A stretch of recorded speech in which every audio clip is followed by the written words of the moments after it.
আসসালামু আলাইকুম সকলকে। আশা করি সকলে ভালো আছেন। আজকে আমি আপনাদের সামনে নিয়ে আসছি আর রসায়ন প্রথম পত্র রাসায়নিক পরিবর্তন চতুর্থ অধ্যায়ের প্রথম অংশ নিয়ে আমি খুবই সিলেক্টিভ কিছু টপিকস আপনাদের মাঝে আজকে নিয়ে আসছি। সো আশা করি সকলেই খুব মনোযোগ সহকারে ক্লাসটা করবেন। এই টপিকস নিয়ে একটা কোশ্চেন আসে, আমি এই ক্লাসের লাস্টে একটা সিকিউ কোশ্চেনও রাখছি যাতে আপনারা বুঝতে পারেন আসলে কী টাইপ কোশ্চেন আসতে পারে। হ্যাঁ, তো এই চ্যাপ্টারের শুরুটা হলো আমি লাসাতিল নীতি থেকে নীতি নিয়ে শুরু করছি। আশা করি সবাই ক্লাসটা খুব মনোযোগ সহকারে শুরু করবেন। আমি এ টু জেড প্রথম অংশে যা যা আছে খুব সুন্দর করে আপনাদের ক্লাস শেষে এটা নোটও আমি পিডিএফ আকারে দিয়ে দিব পেজে, আপনারা সবাই চোখ রাখবেন। তো আমি শুরু করছি। ফার্স্টে আমি আপনাদের গতদিন মেসেঞ্জার গ্রুপে এগুলা এই চ্যাপ্টারে কী আসবে বা কোন কোন ইম্পর্টেন্ট টপিকসগুলো ওগুলো আমি দিয়ে রাখছি।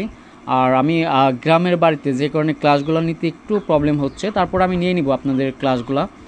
সো সবাই চোখ রাখুন আরিফুল লার্নিং পয়েন্টে। আমি তাহলে ক্লাসটা শুরু করছি। ফার্স্টে আমি ক্লাসের শুরুতে লাসাতিল নীতিটা কি আমরা ক্লাস 9-10 থেকে শিখে আসতেছি। লাসাতিল নীতিটা কি, অর্থাৎ কোনো অবমুখী রাসায়নিক বিক্রিয়া সাম্য অবস্থা থাকাকালে যদি ওই অবস্থার একটি নিয়ামক বলতে তাপ, চাপ বা ঘনমাত্রা ইত্যাদির পরিবর্তন করা হয়, তবে সাম্যের অবস্থান ডানে বা বামে এমনভাবে পরিবর্তিত হবে যেন উক্ত পরিবর্তনের ফলাফল প্রশমিত হয়ে যায়। এটা হলো আপনার লাসাতিলীয় নীতি।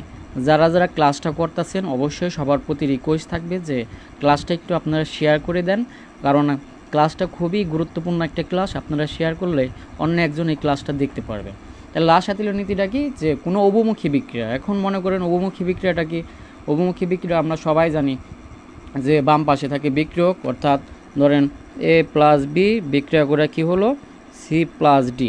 এখানে এ প্লাস বি বিক্রিয়া করে যেমন উৎপাদ তৈরি করতে পারবে, একইভাবে উৎপাদ বিক্রিয়করা কি তৈরি করতে পারবে, বিক্রিয়ক তৈরি করতে পারবে। অভিমুখী বিক্রিয়া হলো তাহলে কি, বিক্রিয়ক থেকে উৎপাদ তৈরি হয়, উৎপাদ থেকে বিক্রিয়ক তৈরি হয়। তাহলে লাসাতিল নীতিটা কি বলছে, যে কোনো অভিমুখী রাসায়নিক বিক্রিয়া সাম্য অবস্থা থাকা গেলে, সাম্য অবস্থা থাকা মানে কি, ধরেন সাপোজ আপনারা সবাই দাঁড়িপাল্লা চেনেন, তো দাঁড়িপাল্লাটা এইভাবে থাকে, লেবেলে থাকে। হ্যাঁ, যখন লেবেলে থাকবে তখন ওইটাকে আমরা বলবো সাম্য অবস্থা। তখন দাঁড়িপাল্লা একটা এদিকে ঝুঁকে পড়লো, তাহলে ওইটা লেবেলে নাই, তার মানে ওইটা সাম্য অবস্থা নাই। দাঁড়িপাল্লা মানে লেবেলে থাকতে হবে, অর্থাৎ এই পাশে যদি বিক্রিয়ক থাকে, এই পাশে যদি উৎপাদ থাকে, বিক্রিয়ক আর উৎপাদ যখন সমান হবে, লেবেলে আসবে, তখন আমরা তাকে বলবো সাম্য অবস্থা। তাহলে কোনো অভিমুখী বিক্রিয়া সাম্য অবস্থা থাকাকালে যদি ওই অবস্থার একটি নিয়ামক যেমন তাপ, চাপ বা ঘনমাত্রা ইত্যাদির পরিবর্তন করা হয়, তবে সাম্যের অবস্থান ডানে বা বামে এমনভাবে পরিবর্তিত হবে যেন উক্ত পরিবর্তনের ফলাফলগুলো প্রশমিত হয়ে যায়। এখন আমি আপনারা একটু না বুঝতে পারলে কমেন্টে জানাবেন, তাহলে আমি আপনাদের বিষয়গুলো বুঝতে পারবো। ফার্স্টে আমি তাপমাত্রার প্রভাব বা তাপের প্রভাব, এটা একদম খুবই এই যে আজকে আমি লেকচার শিটটা করছি বা যেভাবে আমি আপনাদের নোট করে দিচ্ছি, এটা কোথাও আমি গ্যারান্টি এই লেখাগুলো কোথাও পাবেন না। আমি খুব কষ্ট করে নিজে থেকেই এই লেখাগুলো আপনাদের জন্য সিলেক্ট করছি। হ্যাঁ, তো তাপ উৎপাদী বিক্রিয়ার ক্ষেত্রে কীরকম হয়, তাপ উৎপাদী বিক্রিয়ার ক্ষেত্রে হলো তাপমাত্রা কমালে, মনে রাখবেন তাপ উৎপাদী বিক্রিয়া কি, যেমন নাইট্রোজেন আর হাইড্রোজেন বিক্রিয়াকে অ্যামোনিয়া তৈরি করে। এই অ্যামোনিয়া কেন আমরা তাপ উৎপাদী বিক্রিয়া বলছি, কারণ এখানে ΔH এর মান -92 কিলোজুল পার মোল, অর্থাৎ আমরা ΔH এর মান দিয়ে জানি যে বিক্রিয়াটা তাপ উৎপাদী নাকি তাপহারী। যেহেতু এই বিক্রিয়া ΔH এর মানটা ঋণাত্মক, তার মানে একটা তাপ উৎপাদী বিক্রিয়া। এই তাপ উৎপাদী বিক্রিয়ার ক্ষেত্রে আমি যদি তাপমাত্রাটা কমাই, তাহলে বিক্রিয়াটা সামনের দিকে যাবে। সামনের দিকে যাওয়া মানে কি, বিক্রিয়ক থেকে উৎপাদ তৈরি হবে, অর্থাৎ নাইট্রোজেন আর হাইড্রোজেন ভেঙে উৎপাদ অ্যামোনিয়া তৈরি হবে। আশা করি সবাই বুঝতে পারছেন। তাহলে তাপ উৎপাদী বিক্রিয়ার ক্ষেত্রে আমরা কি মনে রাখবো, তাপমাত্রা কমালে বিক্রিয়াটা সামনের দিকে যাবে, অর্থাৎ বিক্রিয়ক ভেঙে উৎপাদ তৈরি হবে, বা সাম্য অবস্থা বাম থেকে কোথায় যাবে, ডান দিকে যাবে। আশা করি সবাই বুঝতে পারছেন। ওয়ালাইকুম আসসালাম, জিএস বিজয়, আয়েশা জান্নাত, আচ্ছা থ্যাংক ইউ। মাইমুনা ইসলাম মাইশা, আচ্ছা ওকে থ্যাংক ইউ। না বুঝতে পারলে অবশ্যই আমাকে জিজ্ঞেস করবেন। তো আশা করি লাসাতিল নীতির তাপমাত্রার প্রভাবটা আপনারা বুঝতে পারছেন। Okay fine. তাপ তাপ উৎপাদী বিক্রিয়ার ক্ষেত্রে কীরকম হয় আমি বুঝাইতে পারছি বা আপনারা বুঝতে পারছেন। আমি এটার নোটটাও আমি দিয়ে দিব ক্লাস শেষে। তো আমি বললাম যে তাপ উৎপাদী বিক্রিয়ার ক্ষেত্রে তাপমাত্রা কমালে বিক্রিয়াটা সামনের দিকে যায়, তাহলে তাপমাত্রা বাড়ালে কি করবে, উল্টা কাহিনী, পিছনের দিকে যাবে, অর্থাৎ উৎপাদ ভেঙে বিক্রিয়ক তৈরি হবে। এই জিনিসটা আর আমি লিখে দিই না, একটা মনে রাখবেন, বাকিটা এমনিতে মনে থাকবে। আচ্ছা, এখন হলো তাপ হারি বিক্রিয়ার ক্ষেত্রে আপনারা দেখেন, তাপ হারি বিক্রিয়ার ক্ষেত্রে যেমন একটা তাপ হারি বিক্রিয়া নাইট্রোজেন আর অক্সিজেন বিক্রিয়া করে নাইট্রোজেন অক্সাইড তৈরি করে। এই বিক্রিয়া ডেল এস এর মান +180 কিলোজুল পার মোল। যেহেতু এই বিক্রিয়া +180 কিলোজুল পার মোল, যেহেতু ডেল এস মানটা ধনাত্মক, তার মানে অবশ্যই আপনারা বুঝতে পারছেন এটা একটা কি বিক্রিয়া, এটা একটা তাপ হারি বিক্রিয়া। তো তাপ হারি বিক্রিয়ার ক্ষেত্রে তাপমাত্রার প্রভাবটা আমি বারবার বলছি, এই লেখাগুলো কোথাও পাবেন না, আপনারা ঘাটবেন, কোথাও পাবেন না। আমি নিজে থেকে কষ্ট করে আপনাদের জন্য এই নোটটা তৈরি করছি। তাপ হারি বিক্রিয়ার ক্ষেত্রে মনে রাখবেন, তাপমাত্রাটা বাড়ালে, কি বাড়ালে মানে তাপ উৎপাদী বিক্রিয়ার উল্টাটা, এখানে তাপমাত্রাটা যদি বাড়াই তাহলে বিক্রিয়াটি সামনের দিকে যাবে, অর্থাৎ বিক্রিয়ক ভেঙে উৎপাদ তৈরি হবে। আমরা তাপ উৎপাদী বিক্রিয়ার ক্ষেত্রে তাপমাত্রা কমালে সামনের দিকে গেছিলো, এখানে তাপ হারি বিক্রিয়ার ক্ষেত্রে উল্টাটা। ওয়ালাইকুম আসসালাম ভাইয়া আপু, থ্যাংক ইউ। তাহলে তাপ হারি বিক্রিয়ার ক্ষেত্রে উল্টাটা, অর্থাৎ তাপমাত্রা বাড়ালে যাবে সামনের দিকে, বাড়ালে সামনের দিকে যাবে মানে কি, নাইট্রোজেন আর অক্সিজেন বিক্রিয়া করে বা ভেঙে নাইট্রোজেন অক্সাইড তৈরি করবে বেশি বেশি, ঠিক আছে। আফরোজা ইতি আপু ওয়ালাইকুম আসসালাম, থ্যাংক ইউ। তো লাইভটা একটু বেশি বেশি শেয়ার করবেন, আজকের ক্লাসটা খুবই ইম্পর্টেন্ট। এখান থেকে একটা সিকিউ আসে, রাসায়নিক পরিবর্তনের প্রথম অংশ থেকে যে টপিক্সগুলো থেকে সিকিউ আসে ওই টপিক্সটাই আমি আপনাদের বুঝিয়ে দিচ্ছি। আশা করি সবাই এই ক্লাসটা খুব মনোযোগ সহকারে করবেন, আর কোনো প্রবলেম থাকবে না ইনশাআল্লাহ। ওকে, তাহলে আমরা তাপ হারি বিক্রিয়ার পরবর্তী অংশটা একটু দেখি। আচ্ছা, তৈরি হবে অর্থাৎ সাম্য অবস্থা ডান দিকে যাবে। তাপ হারি বিক্রিয়ার ক্ষেত্রে তাপমাত্রা বাড়ালে তো সাম্য অবস্থা অবশ্যই ডান দিকে যাবে, তাহলে তাপমাত্রা কমালে কি উল্টাটা ঘটবে, তাপমাত্রা কমালে উৎপাদ ভেঙে বিক্রিয়ক তৈরি করবে, অর্থাৎ সাম্য অবস্থা ডান থেকে বামে যাবে। আমরা পারবো ইনশাল্লাহ। ওকে, চাপের প্রভাবটা আমি জাস্ট একটা লাইন শেখাবো, এই একটা লাইন শিখলে চাপের প্রভাব নিয়ে আর কোনো সমস্যা থাকবে না ইনশাল্লাহ। দেখেন, হ্যাঁ ক্লাসটা আমি পেজেই থাকবে, আপনারা দেখে নেবেন। আর আমার কোথাও কোনো জানার কিছু, যেহেতু লাইভ ক্লাস করতেছেন, তো কোনো জিনিস যদি বুঝতে প্রবলেম হয় অবশ্যই আমাকে কমেন্টে জানাবেন, আমি জিনিসগুলো ক্লিয়ার করে দেব। চাপের প্রভাবটা আমি একটা লাইনে শেষ করে দেব। চাপ বাড়ালে আয়তন বা মোল সংখ্যা যেদিকে কমে বিক্রিয়াটি সেদিকে ধাবিত হয়। তাহলে আমি দেখেন, এই বিক্রিয়া একটা নাইট্রোজেন আর হাইড্রোজেন বিক্রিয়া করে যে অ্যামোনিয়া তৈরি করলো, তো বিক্রিয়কের আয়তন বা মূল সংখ্যা কত, এই নাইট্রোজেন আছে 1, কোনো কিছু না থাকা মানে কি এখানে 1, আর এক্ষেত্রে হাইড্রোজেনের কি আছে 3, 1 আর 3 মিলা হলো 4, তার মানে বিক্রিয়কে আয়তন বা মূল সংখ্যা হলো 4, উৎপাদে আয়তন বা মূল সংখ্যা হলো 2। তাহলে চাপ বাড়ালে আয়তন বা মূল সংখ্যা যেদিকে কমে, কোন দিকে কমছে, অবশ্যই উৎপাদে আয়তন বা মূল সংখ্যা কমছে, কারণ উৎপাদে আছে 2 আর বিক্রিয়কে আছে নাইট্রোজেন আর হাইড্রোজেন মিলে 4। যেহেতু চাপ বাড়ালে উৎপাদে আয়তন বা মূল সংখ্যা কমছে, তাহলে অবশ্যই বিক্রিয়াটা উৎপাদের দিকে যাবে। অর্থাৎ এই বিক্রিয়ার ক্ষেত্রে যদি আসে কখনো কোশ্চেন, তাহলে এই বিক্রিয়ার ক্ষেত্রে বিক্রিয়ক ভেঙে অবশ্যই বেশি বেশি উৎপাদ তৈরি হবে। মনে থাকবে কেন, ওই যে এই লাইনটা লিখে দিচ্ছে, এই লাইনের মধ্যে সব কিছু আছে। চাপ বাড়ালে আয়তন যেদিকে কমছে, যে চাপ বাড়াইছে আয়তন এই দিকে কমছে, তাহলে বিক্রিয়াটা অবশ্যই এই দিকে ধাবিত হবে। All clear? যদি বুঝতে পারেন অবশ্যই আমাকে জানাবেন। তো এই যে এই লাইনটাও একটু মনে রাখতে হবে যে সমস্ত বিক্রিয়ার ক্ষেত্রে উভয় দিকে আয়তন বা মূল সংখ্যা সমান, সে সমস্ত বিক্রিয়ার ক্ষেত্রে চাপের কোনো প্রভাব নেই। একটা এমসিকিউ দেয় আপনাদের এখান থেকে, কীরকম, ধরুন নাইট্রোজেন আর হাইড্রোজেন বিক্রিয়া করে নাইট্রোজেন অক্সাইড তৈরি করলো, হাইড্রোজেন আর আয়োডিন বিক্রিয়া করে হাইড্রোজেন আয়োডাইড তৈরি করলো। তো এখানে দেখেন বিক্রিয়কে 1 মোল নাইট্রোজেন আছে, 1 মোল হাইড্রোজেনে বিক্রিয়ক এখানে কয়টা, 2টা, নাইট্রোজেন আর hydrogen. Okay, Maimun Islam Maisha, thank you.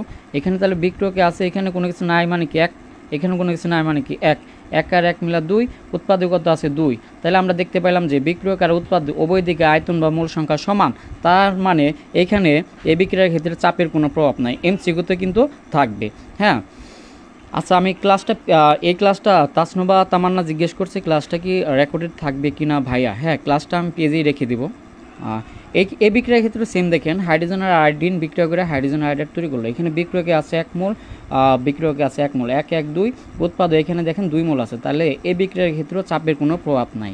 তাহলে এই ধরনের কোশ্চেন আপনাদের ভার্সিটিতে আসবে বা এমসিকিউতে থাকতে পারে, হ্যাঁ, বা এমনি সিকিউ কোশ্চেনও থাকতে পারে। ওকে, আমরা পরবর্তী টপিক্সে, তাহলে আমরা তাপমাত্রার প্রভাব বা তাপের প্রভাব জানলাম, চাপের প্রভাব জানলাম। এখন হলো ঘনমাত্রার প্রভাব।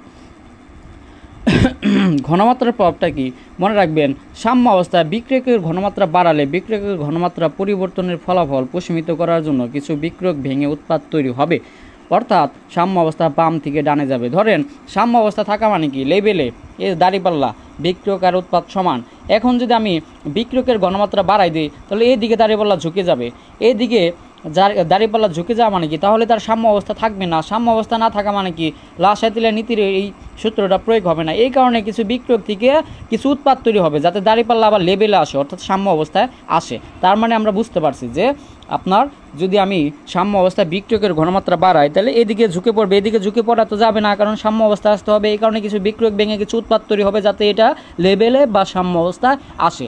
এই কারণে আমি বলছি যে সাম্য অবস্থায় বিক্রিয়কের ঘনমাত্রা বাড়ালে বিক্রিয়কের ঘনমাত্রা পরিবর্তনের ফলাফল প্রশমিত করার জন্য কিছু বিক্রিয়ক ভেঙে উৎপাদ তৈরি হবে, অর্থাৎ সাম্য অবস্থা বাম থেকে ডানে যাবে। আবার যদি আমি উৎপাদের ঘনমাত্রা বাড়ালে, তাহলে আমি যদি এখন উৎপাদের ঘনমাত্রাটা বাড়াই তাহলে এদিকে ঝুঁকে পড়বে সাম্য অবস্থা বা সাম্য অবস্থায় থাকবে না তখন। এই কারণে কিছু উৎপাদ ভেঙে অবশ্যই বিক্রিয়ক তৈরি হবে যাতে এটা আবার লেবেলে আসে বা সাম্য অবস্থায় আসে। এই কারণে আমরা বলে দিছি যে আপনার উৎপাদের ঘনমাত্রা বাড়ালে উৎপাদের ঘনমাত্রা পরিবর্তনের ফলাফল প্রশমিত করার জন্য কিছু উৎপাদ ভেঙে বিক্রিয়ক তৈরি হবে, অর্থাৎ সাম্য অবস্থা ডান থেকে বামে যাবে। সাপোজ এখানে ফসফরাস ট্রাইক্লোরাইড আর ক্লোরিন বিক্রিয়করা ফসফরাস পেন্টাক্লোরাইড তৈরি করে। এখন যদি বিক্রিয়ক ওয়ার যদি ঘনমাত্রা বাড়ায় তাহলে এই দিকে দাঁড়িপাল্লাটা ঝুঁকে পড়বে, এই কারণে এগুলো ভেঙে উৎপাদ তৈরি করবে যাতে এটা সাম্য অবস্থা আসে। একইভাবে ফসফরাস পেন্টাক্লোরাইডের যদি ঘনমাত্রা বাড়ায় অর্থাৎ উৎপাদের ঘনমাত্রা বাড়ায় তাহলে এই দিকে দাঁড়িপাল্লাটা ঝুঁকে পড়বে, এদিকে ঝুঁকে পড়া মানে কি সাম্য অবস্থায় থাকবে না, কিন্তু আমাদের শর্ত সাম্য অবস্থা আসতে হবে। এই কারণে কিছু উৎপাদ ভেঙে বিক্রিয়ক তৈরি হবে। আশা করি সবাই বুঝতে পারছেন ইনশাল্লাহ। তারপরে কেউ যদি বুঝতে না পারেন আমাকে বলবেন। হ্যাঁ জিএস বিজয়, আমি নোট আর পিকচারগুলো পিডিএফ আকারে দিয়ে দিব, হ্যাঁ তোমরা যাতে এগুলা বুঝতে পারো বা কাজে লাগে। এখন আমার পরবর্তী টপিকস হলো ভরকেয়ার সূত্র, খুবই ইম্পর্টেন্ট একটা সূত্র। এখানে তো অনেকে শুধু মুখস্থ পড়া যায়, মুখস্থ তারা মনে রাখে, আসলে এই বিষয়টা তো মুখস্থের না, বিষয়গুলো বুঝতে হবে। হ্যাঁ আচ্ছা, ভরকেয়ার সূত্রটা কি? ভরকেয়ার সূত্র হলো, মনে রাখবেন, স্থির তাপমাত্রা ও চাপে কোনো রাসায়নিক বিক্রিয়ার হার, রেট অফ রিয়াকশন, রাসায়নিক বিক্রিয়ার হার উক্ত সময়ে উপস্থিত সক্রিয় ভরের। এখানে সক্রিয় ভর বলতে মনে রাখবেন দুইটা জিনিস, হয় মোলার ঘনমাত্রা বা আংশিক চাপের সমানুপাতিক। মনে থাকবে আমার কথা, যে স্থির তাপমাত্রা ও চাপে কোনো রাসায়নিক বিক্রিয়ার হার উক্ত সময়ে উপস্থিত সক্রিয় ভরের। সক্রিয় ভর বলতে কি বোঝানো হয়েছে? মোলার ঘনমাত্রা বা আংশিক চাপের সমানুপাতিক। আশা করি আপনারা সবাই বুঝতে পারছেন। মানে আসলে সূত্রর ভরকের সূত্রটা কি বলছে সেই জিনিসটা একটু বুঝতে পারছেন। না বোঝার কিছুই নাই, এখানে জাস্ট আপনার বিক্রিয়ার হারটা সক্রিয় ভরের সমানুপাতিক। সক্রিয় ভর বলতে বোঝানো হয়েছে মোলার ঘনমাত্রা বা আংশিক চাপ। এখন আমরা আসি, যেমন ধরেন এ প্লাস বি দুইটা বিক্রিয়া করে সি প্লাস ডি দুইটা উৎপাদ তৈরি করছে। আমার কাছে কিন্তু আপনাদের বই টই কন্টেন্ট কিছুই ছিল না, আমার এগুলা নিজে যেভাবে মনে হয়েছে যে পোলাবানা একদম বুঝতে পারবে আমি ওইভাবে নিজে নোট করে রাখছি। আমি বাসায় আসছি তো আমার কাছে কোনো কন্টেন্ট ছিল না, তারপরও আপনাদের কোন বিষয়গুলো দিলে আপনারা ইজিলি এই টপিক্স নেওয়ার কোনো প্রবলেম হবে না, ওই বিষয়গুলো আমি দিয়ে দিছি। সম্মুখবর্তী বিক্রিয়ার হারটা কি? সম্মুখবর্তী বিক্রিয়ার হারটা হবে এই যে কে হলো বিক্রিয়ার হার, এফ দিয়ে বোঝাইছি আপনার ফরওয়ার্ড, অর্থাৎ সম্মুখমুখী বিক্রিয়ার হার। সমানুপাতিক কি দিছি? এ আর বি। ওই যে আপনার সূত্রে দেওয়া দিয়েছিল যে সক্রিয় ভরের, কার সক্রিয় ভরের? বিক্রিয়ার হার উক্ত সময় উপস্থিত বিক্রিয়ক সময়ের সক্রিয় ভরের। আমার এখানে একটা জিনিস ভুল হয়ে গেছে, সেটা আমি লিখে দিই। উক্ত সময় উপস্থিত বিক্রিয়ক সময়ের সক্রিয় ভরের, কার? বিক্রিয়ক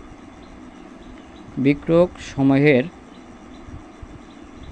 হ্যাঁ বুঝতে পারছেন আশা করি। তাহলে উক্ত সময় উপস্থিত বিক্রিয়ক সময়ের সক্রিয় ভরের সমানুপাতিক। তাহলে আমি যখন এই ক্ষেত্রে সম্মুখমুখী বিক্রিয়ার হারটা লিখছি কে এফ, তাহলে এখানে সম্মুখমুখী বিক্রিয়ার ক্ষেত্রে বিক্রিয়ক কোনটা? অবশ্যই এ আর বি। এখানে বিক্রিয়ক সময়ের মোলার ঘনমাত্রা সমানুপাতিক রাখছি। আমি এই ক্ষেত্রে মোলার সাম্যদ্রব্য বের করব, এই কারণে আমি এই যে মোলার ঘনমাত্রা নিছি। কার? সম্মুখমুখী বিক্রিয়া যখন হবে, অর্থাৎ এইটাই থেকে যখন এটা উৎপাদ হবে তখন বিক্রিয়ার হারে কে এফ দিয়ে বোঝাইছি। বিক্রিয়ক কি? এই বিক্রিয়ার ক্ষেত্রে যখন সামনে যাবে বিক্রিয়ক অবশ্যই এ আর বি। এই কারণে এ আর বি এর মোলার ঘনমাত্রার সমানুপাতিক দিছি। মোলার ঘনমাত্রাকে এভাবে থার্ড ব্র্যাকেট দিয়ে প্রকাশ করা হয়। ঠিক আছে, আশা করি বুঝতে পারছেন। তো এখানে সমানুপাতিক চিহ্নটা তুলে আমি একটা সমানুপাতিক দ্রব্য K1 আনছি, এখানে A আর B রাখছি। একইভাবে এই বিক্রিয়ার ক্ষেত্রে আপনারা অবশ্যই কমেন্ট সেকশনে কোনো জিনিস যদি না বুঝতে পারেন আমাকে জানাবেন, আমি কথা দিচ্ছি আমি ফুল ক্লিয়ার করে আপনাদের বুঝিয়ে দেব। পশ্চাৎমুখী বিক্রিয়ার হার, এই বিক্রিয়ার ক্ষেত্রে পশ্চাৎমুখী বিক্রিয়া কী, অর্থাৎ উৎপাদ ভেঙে বিক্রিয়ক তৈরি হবে। উৎপাদ ভেঙে যখন বিক্রিয়ক তৈরি হবে তাহলে এই ক্ষেত্রে বিক্রিয়ক কী, বিক্রিয়ক অবশ্যই এই দুইটা হবে। এই কারণে পশ্চাৎমুখী বিক্রিয়ার হার KB, K দিয়ে বিক্রিয়ার হার, B দিয়ে ব্যাকওয়ার্ড, এই কারণে পশ্চাৎমুখী বিক্রিয়ার হারটা হবে বিক্রিয়ক C আর D এর মোলার ঘনমাত্রা সমানুপাতিক। এখানে সমানুপাতিক চিহ্ন তুলে একটা সমানুপাতিক দ্রব্যক যখন আনছি আমি তখন সেটাকে K2 লিখছি। তাহলে এই ক্ষেত্রে পশ্চাৎমুখী বিক্রিয়ার ক্ষেত্রে বিক্রিয়ক হবে C আর D। আশা করি সবাই বুঝতে পারছেন। এখন মনে রাখবেন সাম্য অবস্থায় সম্মুখমুখী বিক্রিয়ার হার এবং পশ্চাৎমুখী বিক্রিয়ার হারটা কী থাকে, সমান থাকে। এই কারণে KF = KB লিখছি। হ্যাঁ, সাম্য অবস্থাতে সমানই থাকবে, এই কারণেই তো সাম্য অবস্থা। তো KF এর মান আমরা পাইছিলাম K1 AB দেখবেন, আর K2 CD। আমি K1 এর নিচে K2 কে আনলাম, আর এই CD নিচে AB কে নিলাম। এরপর কি হয়েছে, এরপর K1 আর K2 এই দুইটার অনুপাত একটা দ্রবক, একে KC দিয়ে প্রকাশ করা হয়। অর্থাৎ এই KCকে আবার কি বলে, মোলার সাম্য দ্রবক। তাহলে মোলার সাম্য দ্রবক আমরা কি পাইলাম, উৎপাদ D এর মোলার ঘনমাত্রার গুণফল ডিভাইড বাই বিক্রিয়ক B এর মোলার ঘনমাত্রার গুণফল। এই যে আমি এখানে লিখে দিয়েছি K1/K2 অনুপাত হলো KC একটা ধ্রুবক, একে সাম্য দ্রবক বলে। তাহলে আমি মোলার সাম্য দ্রবক KC = কি পাইলাম, উৎপাদ সময়ের মোলার ঘনমাত্রার গুণফল ডিভাইড বাই বিক্রিয়ক সময়ের মোলার ঘনমাত্রার গুণফল। আমি সুন্দর করে লিখে দিছি। অর্থাৎ KCটা হলো উৎপাদের মোলার ঘনমাত্রা না, তোমরা লিখবা উৎপাদ সমূহের মোলার ঘনমাত্রার গুণফল, কারণ উৎপাদ তো দুইটা হইতে পারে, তিনটাও হইতে পারে, তাই না। উৎপাদ সমূহের মোলার ঘনমাত্রার গুণফল ডিভাইড বাই বিক্রিয়ক সমূহের মোলার ঘনমাত্রার গুণফল। তাহলে আমি এক কথা, ধরো সাপোজ এই বিক্রিয়া আমি বুঝাই দিতেছি, নাইট্রোজেন প্লাস হাইড্রোজেন বিক্রিয়া করে যে অ্যামোনিয়া তৈরি করে, তাহলে এই বিক্রিয়ার KCটা কত হবে। এখন একদম সিম্পল, KCটা হবে উৎপাদ সমূহের মোলার ঘনমাত্রা গুণফল। উৎপাদ কি আছে, অ্যামোনিয়া, তাহলে অ্যামোনিয়ার মোলার ঘনমাত্রা বোঝানোর জন্য থার্ড ব্র্যাকেট দিতে হয়, ডিভাইড বাই বিক্রিয়ক কি আছে, বিক্রিয়ক আছে নাইট্রোজেন, বিক্রিয়ক আছে হাইড্রোজেন। এখানে একটা কোশ্চেন আছে, এই যেগুলো মূল সংখ্যা থাকবে এগুলো ঘনমাত্রার পাওয়ার হিসেবে উপরে চলে যাবে। তাহলে হাইড্রোজেনের মূল সংখ্যা কত ছিল, 3, ঘনমাত্রার পাওয়ার হিসেবে উপরে চলে গেল 3। আর এখানে অ্যামোনিয়ার কত ছিল, মূল সংখ্যা আপনার 2 ছিল, এই কারণে পাওয়ার হিসাবে এটা উপরে চলে যাবে। তাহলে একদম সিম্পল, আশা করি সবাই বুঝতে পারছেন। তাহলে মনে রাখবেন মোলার সাম্য দ্রব্যক KC = উৎপাদ সমূহের মোলার ঘনমাত্রা গুণফল ডিভাইড বা বিক্রিয়ক সমূহের মোলার ঘনমাত্রা গুণফল। এখন আরেকটা আছে, ওই যে সক্রিয় ভর যে বলছিলাম, সক্রিয় ভরের ক্ষেত্রে দুইটা জিনিস শিখছিলাম, একটা হলো মোলার ঘনমাত্রা বা আংশিক চাপ। আমি যখন মোলার ঘনমাত্রা ইউজ করছিলাম তখন মোলার সাম্য দ্রব্যক KC পাইছি। যখন আমি আংশিক চাপ জিনিসটা ইউজ করব তখন আমি আংশিক চাপের সাম্য দ্রব্যক KP পাবো। কি পাবো, KP। তখন আমি KP = লিখব উৎপাদ সমূহের আংশিক চাপের গুণফল। এই যে P নিচে C দ্বারা বোঝাইছি C এর আংশিক চাপ, P নিচে D দ্বারা বোঝাইছি D এর আংশিক চাপ। C আর D ছিল উৎপাদ, তাইলে উৎপাদ সমূহের আংশিক চাপের গুণফল ডিভাইড বাই বিক্রিয়ক সমূহের আংশিক চাপের গুণফল। আমি যখন কি নিব, যখন আংশিক চাপে নিব বা চাপ নিব, হ্যাঁ, তাহলে আমি KP = কি পেলাম, উৎপাদ সময়ের আংশিক চাপের গুণফল ডিভাইড বাই বিক্রিয়ক সময়ের আংশিক চাপের গুণফল। ওকে, আশা করি বুঝতে পারছেন। এখন আমি আপনাদেরকে শেখাবো KP ও আংশিক চাপের সাম্য দ্রব্যক KP, এটা বের করতে যা যা জানা প্রয়োজন সেই বিষয়গুলো একটু আমি আপনাদেরকে শেখাবো। এটা অনেকে মুখস্থ করে, যে কারণে আমি লেকচার শিটে বা আজকের স্লাইডে আমি এই বিষয়টা তুলে রাখছি। মোল ভগ্নাংশ বের করা লাগে, আংশিক চাপ বের করতে হলে মোল ভগ্নাংশ জিনিসটা জানা প্রয়োজন। মোল ভগ্নাংশ কীভাবে বের করে, আচ্ছা, মোল ভগ্নাংশ X দিয়ে প্রকাশ করা হয়, X প্রতীক দিয়ে চিহ্নিত করা হয়। সাপোজ ধরেন নাইট্রোজেন আর হাইড্রোজেন বিক্রিয়কেরা কী তৈরি করছিল, অ্যামোনিয়া তৈরি করছিল। আগে মোল ভগ্নাংশ হলো নিজের মোল সংখ্যা ডিভাইড বাই মোট মোল সংখ্যা। তাহলে এই বিক্রিয়ার মোট মোল সংখ্যা কত, আমি সবগুলোর মোল ভগ্নাংশ বের করব। মোট মোল সংখ্যা হলো 1, 1 আর 3 মিলে কত হলো 4, 4 আর 2 মিলে কত হলো 6। তাহলে আমি যখন নাইট্রোজেনের কি বের করব, আপনার আংশিক চাপ বের করব, আংশিক চাপকে মূল ভগ্নাংশ বের করব। মূল ভগ্নাংশকে এক্স প্রতীক দিয়ে প্রকাশ করা হয়, এক্সের নিচে নাইট্রোজেন লিখব। তাহলে ওর নিজের মোল সংখ্যা হলো 1, আর মোট মোল সংখ্যা এই বিক্রিয়ার ক্ষেত্রে কত হয়েছে? 3 আর 1 4, 4 আর 2 6। তাহলে এই ক্ষেত্রে আপনার নাইট্রোজেনের মোল ভগ্নাংশ হবে 1/6। আশা করি সবাই বুঝতে পারছেন, না বুঝতে পারলে আমাকে জিজ্ঞেস করবেন। একইভাবে এই ক্ষেত্রে হাইড্রোজেনের মোল ভগ্নাংশ কত হবে? তাহলে হাইড্রোজেনের নিজের মোল সংখ্যা হলো 3, মোট মোল সংখ্যা হলো 6। তাই 3/6 বা একে আমরা 1/2 লিখতে পারি। হ্যাঁ, তাহলে মোল ভগ্নাংশ জিনিস নিয়ে আমাদের আশা করি একইভাবে আপনারা অ্যামোনিয়ার ক্ষেত্রে বের করতে পারেন। অ্যামোনিয়ার কী হবে? NH3, অ্যামোনিয়ার নিজের মোল সংখ্যা কত? 2, মোট মোল সংখ্যা কত? 6। তো এইভাবে কাটলে কী হয়? 1/3 হয়। তাহলে আমরা আশা করি বুঝতে পারছেন। এই সবগুলোকে যোগ করলে দেখবেন 1 হয়েছে। হ্যাঁ, এখন আংশিক চাপ নির্ণয় করার ক্ষেত্রে আবার কিছু বিষয় আমাদের জানতে হয়। কীরকম? আংশিক চাপ হলো মোট চাপ ইন্টু যার আংশিক চাপ বের করবেন তার নিজের মূল ভগ্নাংশ। বুঝতে পারছেন আমার কথা? মোট চাপ ইন্টু যার আংশিক চাপ বের করবেন তার নিজের মূল ভগ্নাংশ। ধরেন সাপোজ আমি এখানে যে এই বিক্রিয়াটা লিখছিলাম, ওদের আংশিক চাপ বের করব।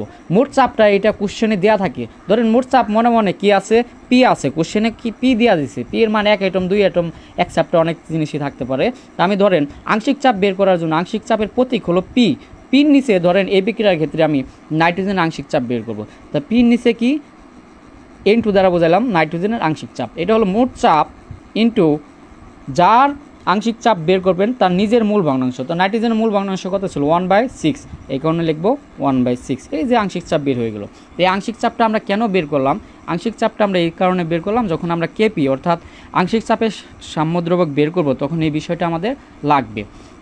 তো ক্লাসটা অবশ্যই শেয়ার করে দিবেন, সবাইকে দেখার সুযোগ করে দিবেন। আশা করি ভরক্রিয়ার সূত্র বা লা-শাতিলের নীতি নিয়ে আর কোনো দিন কোনো প্রবলেম থাকবে না ইনশাল্লাহ। হ্যাঁ, এখন হলো দেখেন, এখন হলো কেপি আর কেসির মধ্যে একটা সম্পর্ক আছে। ধরেন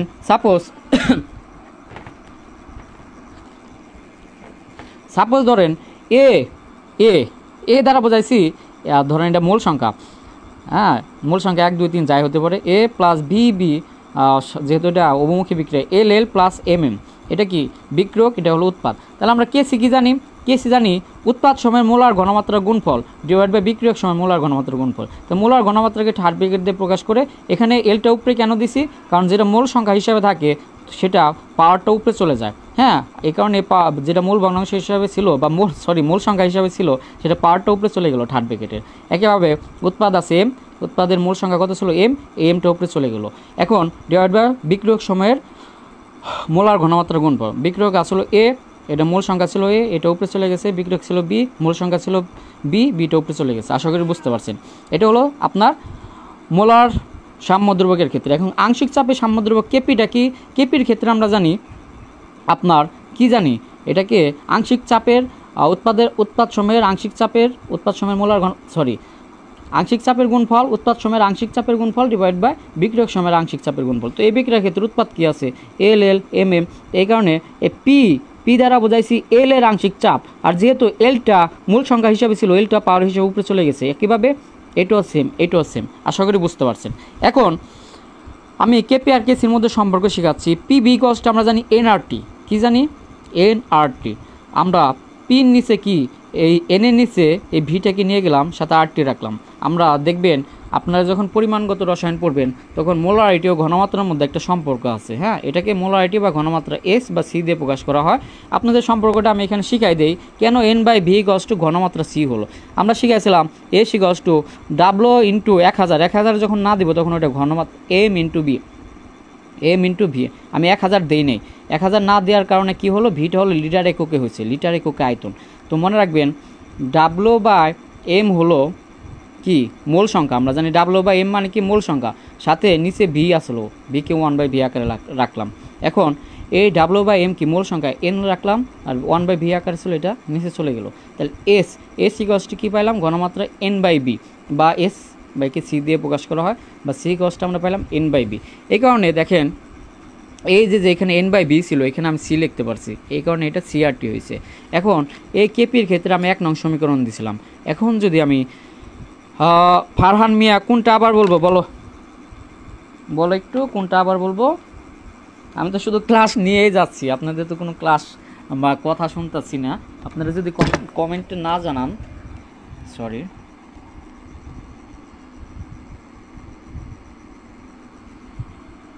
আপনারা যদি কমেন্টে না জানান তাহলে আমি কিভাবে বুঝবো যে আপনারা বুঝতেছেন বা ক্লাস করতেছেন? একটু অবশ্যই জানাবেন, আশা করি। আর ঈদের মার্কেট করতে যাইতেছেন অনেকে, হয়তো বা আপনারা মার্কেট করার পাশাপাশি ক্লাসও দেখতেছেন। কেপি কেসি, আচ্ছা কেপি কেসিটা তো একদম সিম্পল। কেসিটা হলো, মনে রাখবেন, কেসিটা হলো উৎপাদ। কেসি যখন বের করবো অর্থাৎ মোলার সাম্যদ্রব্য কেসিটা কি? কেসির ক্ষেত্রে উৎপাদ সমূহের মোলার ঘনমাত্রা গুণফল নেবেন। তো উৎপাদ কী ছিল এই বিক্রিয়ার ক্ষেত্রে? উৎপাদ ছিল ধরেন A plus B C plus D, তাহলে এই ক্ষেত্রে উৎপাদ অবশ্যই সি আর ডি। তো উৎপাদ সমূহের মোলার ঘনমাত্রা গুণফল, এই কারণে এই যে সি আর ডি উৎপাদ সময়ের মোলার ঘনমাত্রা গুণফল নিচ্ছে, কে মোলার ঘনমাত্রাকে থার্ড ব্র্যাকেট দিয়ে প্রকাশ করে, ডিভাইড বাই বিক্রিয়ক সময়ের মোলার ঘনমাত্রা গুণফল। তো বিক্রিয়ক কি এ আর বি ছিল, তো বিক্রিয়ক সময়ের মোলার ঘনমাত্রা গুণফল। এখন যদি বিক্রিয়ক 4টা থাকতো 5টা থাকতো 5টাই দিতাম, ঠিক আছে। আর আংশিক চাপের সাম্যদ্রব্য কেপির ক্ষেত্রে মনে রাখবেন উৎপাদ সময়ের আংশিক চাপের গুণফল ডিভাইড বাই বিক্রিয়ক সময়ের আংশিক চাপের গুণফল। সুন্দর করে লিখে দিচ্ছি। আংশিক চাপ প্রকাশ করার জন্য যার আংশিক চাপ বের করবেন তার একটা প্রতীক আছে। ধরেন পি সি দিয়ে কি বোঝাইছি? উৎপাদ সি এর আংশিক চাপ। পি নিচে ডি দিয়ে কি বোঝাইছি? উৎপাদ ডি এর আংশিক চাপ। আশা করি বুঝতে পারছেন। এখন কেপি আর কেসি যখন বোঝাইতেছে আমি, তো আমি এখানে কেপির ক্ষেত্রে কি, এই বিক্রিয়ার ক্ষেত্রে আমি সব কিছু বোঝাই দিতেছি। কেসি মানে কি? উৎপাদ সময়ের মোলার ঘনমাত্রার গুণফল ডিভাইড বাই বিক্রিয়ক সময়ের মোলার ঘনমাত্রার গুণফল। এই বিক্রিয়ার ক্ষেত্রে উৎপাদ কি আছে? এটা আছে। তো এই উৎপাদের মোলার ঘনমাত্রার গুণফল, মোলার ঘনমাত্রাকে আমি জানি থার্ড ব্র্যাকেট দিয়ে প্রকাশ করে। এই ক্ষেত্রে যেহেতু মূল সংখ্যা এল ছিল, এই এলকে আমি মূল সংখ্যাকে সবসময় ঘনমাত্রার পাওয়ার হিসাবে অর্থাৎ ঘাত হিসাবে উপরে চলে যায়, এই কারণে এটাকে উপরে নিয়ে গেছি। এটার ক্ষেত্রে কি হয়েছে? এটা মূল সংখ্যা ছিল এম, এই এমকে উপরে নিয়ে গেছি। হ্যাঁ, এখন একেবারে বিক্রয়ের ক্ষেত্রে সেম কাজ করছি। আর কেপির ক্ষেত্রে আমরা জানি থার্ড ব্র্যাকেট নেওয়া লাগে না। কেপির ক্ষেত্রে আংশিক চাপ দিয়ে প্রকাশ করতে হয়। আংশিক চাপ মানে কি? এ পি নিচে এল দিয়ে কী বোঝাইছি? এল এর আংশিক চাপ। আর যেটা মূল সংখ্যা ছিল স্মল এল, সেটা উপরে চলে গেল, ঠিক আছে। আশা করি বুঝতে পারছেন। একেবারে বিক্রয়ক সময়ের ক্ষেত্রে সেম। এখন পি বি গস টেন আর টি, পি গস টেন বাই বি মানে হলো সি, সি আর টি লিখলাম, ঠিক আছে। এখন দেখেন এ পির মানটা আমি 1 নং সমীকরণ বসাই দিব। 1 নং সমীকরণে ছিল P L L, P M M, P A A, P B B. পির জায়গায় আমি কি লিখে দিছি? সি আর টি। আর সাথে ছিল নিচে ছিল এল, উপরে ছিল এল, দিয়ে দিছি। পির জায়গায় কী ছিল? সি আর টি, নিচে ছিল এম, উপরে ছিল এম, দিয়ে দিছি। হ্যাঁ, এখন একইভাবে P A A, P B B, পির জায়গায় কী ছিল? সি আর টি এ, আর যেটা মূল সংখ্যা ছিল উপরে দিয়ে দিছি, বি উপরে দিয়ে দিছি। আশা করি বুঝতে পারছেন, ঠিক আছে।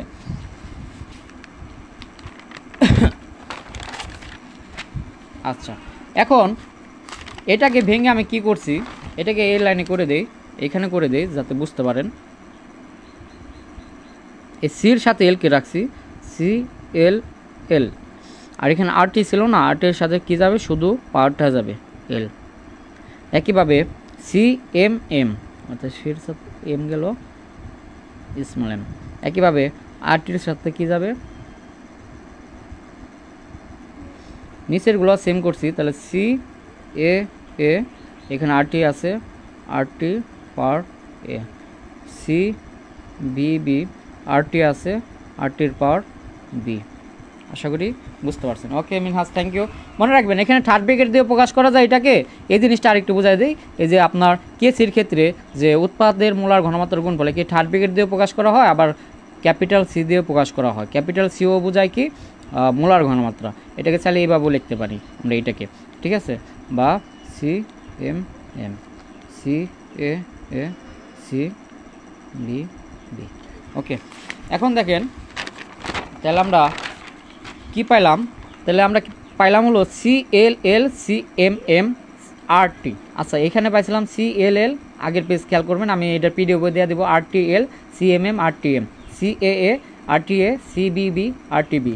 এখন এই লাইনের পর এই লাইনটা কীভাবে হলো? আমি সি এল এল, সি এম এম একসাথে রাখলাম, নিচে একইভাবে সি এ এ, সি বি বি একসাথে রাখলাম। আপনারা যদি না বুঝতে পারেন অবশ্যই আমাকে জানাবেন। হ্যাঁ, আর এখানে দেখেন আপনারা ক্লাস 9-10-এ শিখছিলেন যে ধরেন এক্সের পাওয়ার এম আছে, হ্যাঁ, আর হলো ধরেন এক্সের পাওয়ার এন আছে। হ্যাঁ, যেহেতু এদের বেস একই, এক্স এক্স, পাওয়ার কি ভিন্ন, এম আর এন, তাহলে এগুলো কী হয়? পাওয়ারগুলো যোগ হয়। এই কারণে দেখেন আরটির পাওয়ার এল আছে, আরটির পাওয়ার এম আছে। এই কারণে আমি এই পাওয়ারগুলোকে বেস এক রেখে অর্থাৎ আরটি রেখে পাওয়ার যে দুইটা ছিল ওই পাওয়ার দুইটাকে যোগ করে দিছি। ঠিক আছে, কি করে দিছি? যোগ করে দিছি। একইভাবে নিচেও আরটির পাওয়ার এ, আরটির পাওয়ার বি, অর্থাৎ বেস একই আছে, আরটি পাওয়ার ভিন্ন আছে, তো পাওয়ার দুইটা যোগ করে দিছি। ঠিক আছে, এরপর দেখেন, এরপর আমি কি করছি, আবার আরেকটা সূত্র ছিল আপনাদের X to the power M, X to the power N, অর্থাৎ বেস একই পাওয়ার ভিন্ন, এটা ভাগ আকারে আছে, তখন আমরা পাওয়ারগুলো বিয়োগ করে দিতাম। এটার ক্ষেত্রে দেখেন এই বেস একই পাওয়ার ভিন্ন, বেস হলো আরটি, বেস হলো আরটি, পাওয়ার হলো এল প্লাস এম, পাওয়ার হলো এ প্লাস বি, তাহলে এটা ভাগ হয়ে যাবে, বিয়োগ হয়ে যাবে, তাহলে আরটি এল প্লাস এম মাইনাস এ প্লাস বি। আশা করি বুঝতে পারছেন। আর এইটুকের একটা মান ছিল, এটুকের মান কী ছিল? কেসি। আপনারা একটু খেয়াল করবেন, এটুকের মান কী ছিল? এই যে কেসি। ঠিক আছে, এই যে কেসি। তা আমি এটুকের জায়গায় কী লিখলাম? এটুকের জায়গায় সুন্দর করে কেসি লিখে দিলাম। আর আরটি লিখলাম, এটাকে লিখলাম এল প্লাস এম মাইনাস এ প্লাস বি রে সুন্দর করে ডেল এন লিখে দিলাম। ডেল এন মানে কি? তাহলে আমরা কী পেলাম? ডেল এন হলো উৎপাদের মূল সংখ্যা মাইনাস বিক্রয়ের মূল সংখ্যা। ঠিক আছে, ধরেন এখান থেকে একটা এমসিকিউ আছে, আপনাদের এমসিকিউটা আমি একটু শিখিয়ে দিতেছি। ভার্সিটি কোশ্চেন আছে, হাইড্রোজেন প্লাস, তাহলে আমরা কেপি আর কেসির মধ্যে সম্পর্কটা কী পেলাম? KP equals to KC RT del N. ধরেন হাইড্রোজেন প্লাস আয়োডিন বিক্রিয়কেরা কী তৈরি করছে? আমাদের হাইড্রোজেন আয়োডাইড। তো এই বিক্রিয়ার ক্ষেত্রে কেপি ও কেসির সম্পর্কটা, কেপি ও কেসির সম্পর্ক দিয়ে একটা এমসিকিউ থাকে। কীরকম? আমরা জানি KP equals to KC RT del N. তা আপনার এই পুরাটা অঙ্ক করতে হবে না, আপনি জাস্ট ডেল এনটা বের করবেন। ডেল এন মানে কি? উৎপাদের মূল সংখ্যা কত আছে? ডেল এন আমরা শিখছি উৎপাদের মূল সংখ্যা। তো এই বিক্রিয়ার ক্ষেত্রে উৎপাদ কি? Hydrogen iodide. হাইড্রোজেন আয়োডাইডের মূল সংখ্যা হলো কত? 2 মাইনাস বিক্রিয়কের মূল সংখ্যা। বিক্রিয়কের মূল সংখ্যা এখানে কোনো কিছু নাই মানে কি 1 আছে, এখানে কোনো কিছু নাই মানে কি 1 আছে, তাহলে 1 প্লাস 1 তার মানে 2। ডেল এনের মানটা হচ্ছে 0। তাই এই বিক্রিয়ার ক্ষেত্রে কেপি ইকুয়ালস টু কেসি কী হবে? আরটি ডেল এনের মান 0। মনে রাখবেন যে কোনো কিছুর উপর পাওয়ার 0 মানে কি মানটা হয়ে যায় 1, তার মানে কেপি কেসি ইন্টু 1, তার মানে এই বিক্রিয়ার ক্ষেত্রে কেপি ইকুয়ালস টু কেসি হবে। এরকম বিভিন্ন বিক্রিয়ার ক্ষেত্রে এমসিকিউ দিয়ে দেয়। আপনাদের যখন আমি এমসিকিউগুলো সলিউশন করব তখন অবশ্যই এই বিষয়গুলো দিয়ে দিব, আপনারা করবেন তখন। এই জিনিসটা আশা করি সবাই বুঝতে পারছেন। এখন আপনাদের একটা সিকিউ কোশ্চেন আমি সলভ করব। এটা হলো ধরেন বরিশাল বোর্ড 2022-এ আসছে। কীরকম কোশ্চেনটা? A2 প্লাস 3B2, এটা কি একটা অভিমুখী বিক্রিয়া, 2AB3 ডেল এস এর মানটা দেওয়া দিচ্ছে ঋণাত্মক, তার মানে এটা একটা তাপ উৎপাদ বিক্রিয়া আমরা বুঝতেছি। বলছে 25 ডিগ্রি সেলসিয়াস তাপমাত্রা কেপির ভ্যালুটা দেওয়া দিচ্ছে, তাই বিক্রিয়াটির কেসির মান কত? একদম সিম্পল অঙ্ক। আমরা কি জানি? আমরা জানি কেপি ইকুয়ালস টু, একটু আগে শিখলাম, কেসি আরটি ডেল এন। কেপির মান দেওয়া দিছে 0.425। আর কি কি দেওয়া দিয়েছিল? কেসিটা বের করব। আর এই বিক্রিয়ার ক্ষেত্রে সবসময় আর এর মান 4-5টা মনে রাখতে হয়, 3-4টা মনে রাখতে হয়। এই ধরনের এর ক্ষেত্রে যেহেতু আমরা কেপি কে অ্যাটমি নেই, হ্যাঁ চাপ কে অ্যাটমি নেই, তার মানে এটা লিটার অ্যাটম স্টার এককে আর এর মানটা হবে, অর্থাৎ 0.082 litre atom per kelvin per mole. এ এককে আর এর মানটা হবে 0.082। আর টি কত? টি দেখেন দেওয়া দিচ্ছে 25 ডিগ্রি সেলসিয়াস। সেলসিয়াসকে যখন আমি ক্যালভিনে নিব তখন 298 ক্যালভিন। ডেল এনের মান কত এই বিক্রিয়ার ক্ষেত্রে? ডেল এনটা কত দেখেন তো, এখানে আছে 2 আর বিক্রিয়কে আছে 1 আর 3 মিলা 4। তা ডেল এন যেহেতু আমরা জানি বিক্রিয়ক উৎপাদ মাইনাস বিক্রিয়ক, অর্থাৎ উৎপাদের মূল সংখ্যা 2 মাইনাস বিক্রিয়কের মূল সংখ্যা। বিক্রিয়কের মূল সংখ্যা এখানে আছে 1, এখানে আছে 3, 1 আর 3 মিলা 4, 2 মাইনাস 4 মানে -2, তার মানে এখানে ডেল এনের মান হবে -2। কত হবে? -2। আশা করি সবাই বুঝতে পারছেন। তো এটা যখন আমি কি লিখব? কেসি ইন্টু 0.082 ইন্টু 298 আর কেপির মানকে ওই পাশে নিয়ে যাব। তো কেসি ইকুয়ালস টু কত হবে? এখানে -2। কেসি ইকুয়ালস টু হবে 0.425, এখানে কি হবে? 0.082 ইন্টু 298 -2। এটা যখন ক্যালকুলেশন করবেন একটা ভ্যালু আসবে, ভ্যালুটা অবশ্যই আপনারা বের করে আমাকে দেখান দিকে। আমার কাছে ক্যালকুলেটরটা নেই, যে কারণে আমি বলতে পারতেছি না। আপনারা একটু আমাকে অ্যান্সারটা দেন, তো আপনারা অবশ্যই অ্যান্সারটা করতে পারবেন আশা করি। অ্যান্সারটা হবে হলো আপনার অ্যান্সারটা হবে, আপনারা কেউ একজন জানাবেন। আমি 254.39, অ্যান্সারটা হবে 254.39।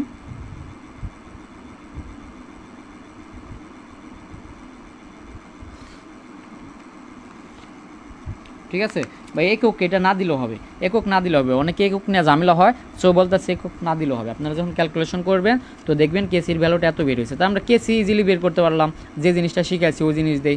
আবার কি বলছে, উদ্দীপকের বিক্রিয়াটিকে তাপমাত্রা, চাপ ও ঘনমাত্রা পরিবর্তন করলে সাম্য অবস্থা কি কোনো পরিবর্তন ঘটবে, বিশ্লেষণ করো। তাহলে তাপমাত্রা, চাপ আর ঘনমাত্রা এটা কিন্তু অলরেডি আমি শিখিয়ে দিছি, তাই না? আর আশা করি এই অ্যান্সারটা আমাকে অবশ্যই কেউ একজন কমেন্টে বলবেন যে স্যার এই অ্যান্সারটা হয়েছে, আমি সে অপেক্ষা আসছি। ফারহান মিয়া বলছে 253.77। হ্যাঁ, আরও দু একজন বলেন, ঠিক আছে, আমারটা ভুলও হইতে পারে, আমার কাছে ক্যালকুলেটর নেই, সো আরও দু একজন আমাকে কমেন্টে উত্তরটা একটু জানাবেন ইনশাল্লাহ। হ্যাঁ, আমি পরের কোশ্চেনটা একটু বলতেছি আপনাদের। উদ্দীপকের বিক্রিয়াটিতে তাপমাত্রা, চাপ ও ঘনমাত্রার পরিবর্তন করলে সাম্য অবস্থার কি কোনো পরিবর্তন ঘটবে, বিশ্লেষণ করো। তো বিক্রিয়াটা দেখি, ধরেন এই বিক্রিয়াটাকে আমরা অ্যান্সার রাইট আছে, আচ্ছা রাইট থাকলে তো ভালো। ধরেন ওরে আমি কল্পনা করতেছি, মনে মনে আছে এইটা আছে, আসলে এই বিক্রিয়াটাই এভাবে দেওয়া দিচ্ছে ওরা। ডিএলএসটা আমরা জানি এটার ক্ষেত্রে কত হয়, -92 কিলোজুল পার মোল। এই বিক্রিয়াটাই আসলে ওরা যেটা সৃজনশীল একটু ঘুরাই দেয়, তাহলে A2 + 3B2। এই বিক্রিয়ায় তাপমাত্রার প্রভাবটা কী হবে, যেহেতু এটা একটা তাপ উৎপাদক বিক্রিয়া, তার তাপমাত্রা কমালে বিক্রিয়াটা সামনের দিকে যাবে, অর্থাৎ আমি যত বেশি তাপমাত্রা কমাবো A2 আর B2 ভেঙে তত বেশি AB3 অর্থাৎ উৎপাদ উৎপন্ন হবে, ঠিক আছে। আর যদি এই বিক্রিয়ার ক্ষেত্রে আমি তাপমাত্রাটা বাড়াই তখন উৎপাদ ভেঙে বিক্রিয়ক তৈরি হবে। শেষ তাপের প্রভাব, এখন হলো চাপের প্রভাব। আমরা একটা লাইন শিখাইছিলাম, চাপ বাড়ালে আয়তন যেদিকে কমে বিক্রিয়াটা সেদিকে যায়। তো আমি যদি এই বিক্রিয়ার ক্ষেত্রে চাপটা বাড়াই, এই বিক্রিয়কে আয়তন বা মোল সংখ্যা আছে 1 আর 3 মিলা হচ্ছে 4, আর উৎপাদে আয়তন বা মোল সংখ্যা আছে 2, তাহলে কি হবে, চাপ বাড়ালে আয়তন বা মোল সংখ্যা উৎপাদের দিকে কমছে, তার মানে এই বিক্রিয়ার ক্ষেত্রে যত বেশি চাপ বাড়াবে তত আপনারা উৎপাদ বেশি পাবেন। তার মানে এই বিক্রিয়ার ক্ষেত্রে আপনাকে একটা চাপ বাড়াতে হবে, কি চাপটা একটু বাড়াতে হবে, আবার খুব বেশি দিলেও হবে না, একটা নির্দিষ্ট একটা চাপ এই বিক্রিয়ার ক্ষেত্রে ফিক্সড করা আছে। প্রত্যেকটা বিক্রিয়ার ক্ষেত্রে ধরেন একটা চাপ ফিক্সড করা থাকে। তো এই বিক্রিয়ার ক্ষেত্রে আমরা কী শিখলাম, যত বেশি চাপ দিব A2 আর B2 ভেঙে তত বেশি উৎপাদ AB3 তৈরি হবে। এখন ঘনমাত্রার প্রভাবটা কী হবে, আমি যদি বিক্রিয়কের ঘনমাত্রা বাড়াই তাহলে বিক্রিয়কের ঘনমাত্রার পরিবর্তনের ফলাফলটা প্রশমিত করার জন্য কিছু বিক্রিয়ক ভেঙে উৎপাদ তৈরি হবে, অর্থাৎ AB3 তৈরি হবে। একইভাবে আমি যদি উৎপাদের ঘনমাত্রাটা বাড়াই তাহলে উৎপাদের ঘনমাত্রা পরিবর্তনের ফলাফলটা প্রশমিত করার জন্য কিছু উৎপাদ ভেঙে বিক্রিয়ক তৈরি হবে। দেখছেন, আমি এই চ্যাপ্টার থেকে এরকমই একটা সিকিউ কোশ্চেন আপনাদের থাকবে ইনশাল্লাহ। তো এই কোশ্চেনটা আশা করি এই ক্লাসটা প্লাস এই কোশ্চেনটা সবাই বুঝতে পারছেন। যদি কেউ বুঝতে না পারেন আমাকে অবশ্যই জিজ্ঞেস করবেন। আর আপনাদের আমি এই যে ক্লাসটা নিলাম এই ক্লাসটার উপর সুন্দর করে একটা PDF আমি দিয়ে দিতেছি। এর আগে আমি আপনাদের একটা কোশ্চেন আপনাদের সামনে ছুড়ে দিলাম যে কেপি ও কেসি এর মান, অনুধাবনমূলক কোশ্চেন, এটা সবাই পারে, সবাই পড়ছে। কেপি ও কেসির মান কখনো শূন্য বা অসীম হতে পারে না কেন, কখনো শূন্য বা অসীম হতে পারে না কেন, এটা কেউ একজন আমাকে বলবেন। আমরা কেসি কি শিখছিলাম, কেসি শিখছিলাম হলো উৎপাদের মোলার ঘনমাত্রার গুণফল ডিভাইড বাই বিক্রিয়কের মোলার ঘনমাত্রার গুণফল। আচ্ছা, লাসাতিলা নীতিতে কি বলছে, বিক্রিয়াগুলো সাম্য অবস্থায় থাকে, তাই না? তো সাম্য অবস্থা কি কখনো বিক্রিয়কের ঘনমাত্রা শূন্য হয়, দন্তের নয় কেন না। তাহলে যেহেতু শূন্য হইতে পারে না, কোনো কিছুর শূন্য দ্বারা ভাগ করা মানে কি অসীম হয় মানটা। যেহেতু আপনার সাম্য অবস্থায় কোনো বিক্রিয়ক শূন্য থাকে না, উৎপাদে শূন্য থাকে না, তার মানে কি এটা কখনো অসীম হওয়া সম্ভব না, ঠিক আছে। বা উৎপাদের ঘনমাত্রা কেপি ও কেসির মান কখনো শূন্য বা অসীম হতে পারে না কেন। এখন ধরেন সাম্য অবস্থা এটা কি অসীম হতে পারে না কেন, বুঝতে পারছেন, কারণ বিক্রিয়ক কখনো শূন্য হতে পারে না।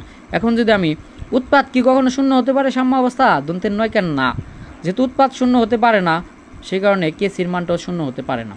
আশা করি সবাই বুঝতে পারছেন। আর ক্লাসটা ভালো লাগলে অবশ্যই আপনারা সবাই শেয়ার করবেন আর সবাইকে একটু সুযোগ করে দিবেন আজকে এই ক্লাসটা দেখার জন্য। আর আশা করি সবার ঈদ ভালো কাটুক। ঈদের আগে আরও আপনাদের সবার সাথে আমার কথা হবে, অনেক বিষয় নিয়ে কথা হবে, আর দু একটা ক্লাসও থাকবে। আশা করি সবাই ভালো থাকবেন আর ক্লাসটা সুন্দর করে করবেন। আরেকটা বিষয়, ঈদের মার্কেট করুন সবাই, অসহায় মানুষের পাশে থাকুন, এলাকার যেসব মানুষ অসহায় আছে তাদের পাশে দাঁড়ানোর চেষ্টা করুন। হ্যাঁ, এই জিনিসটা আমাদের করা দরকার, কারণ আমরা সুন্দরভাবে ঈদ করতেছি অথচ আমার পাড়া প্রতিবেশী ঈদের মধ্যে একটা জামা কিনতে পারতেছে না। আপনি দরকার হলে নিজে একটা জামা না কিনে তাকে একটা জামা কিনে দিন। হ্যাঁ, এটাই হলো আমাদের ঈদ, এটাই হলো আমাদের আনন্দ, এটাই হলো আমাদের উৎসব। এই জিনিসটা সবাই মনে রাখবেন। আর সবাইকে ঈদের অগ্রিম শুভেচ্ছা। ভালো থাকবেন। আপনাদের সাথে আবার দেখা হবে। এই যাওয়া যাওয়া না, আবার আসতেছি, হয়তোবা রাতেই আবার আপনাদের একটা ক্লাস থাকতে পারে। আর ভালো থাকবেন সবাই, ক্লাসটাও করবেন মনোযোগ দিয়ে, অন্যদেরকেও ক্লাসটা সুযোগ করে দিবেন। আর আমি খুব শীঘ্রই আমার আরিফুল লার্নিং পয়েন্ট পেজে আপনাদের এই ক্লাস যে লেকচারটা হলো, এই লেকচারের যে পিডিএফ ফাইল বা পিকটা আমি দিয়ে দিচ্ছি। হ্যাঁ, আর কেউ কোথাও না বুঝতে পারলে অবশ্যই কমেন্টে জানিয়ে রাখবেন, আমি বিষয়গুলো আবার আপনাদের বোঝানোর চেষ্টা করব। ভালো থাকবেন সবাই, আসসালামু আলাইকুম।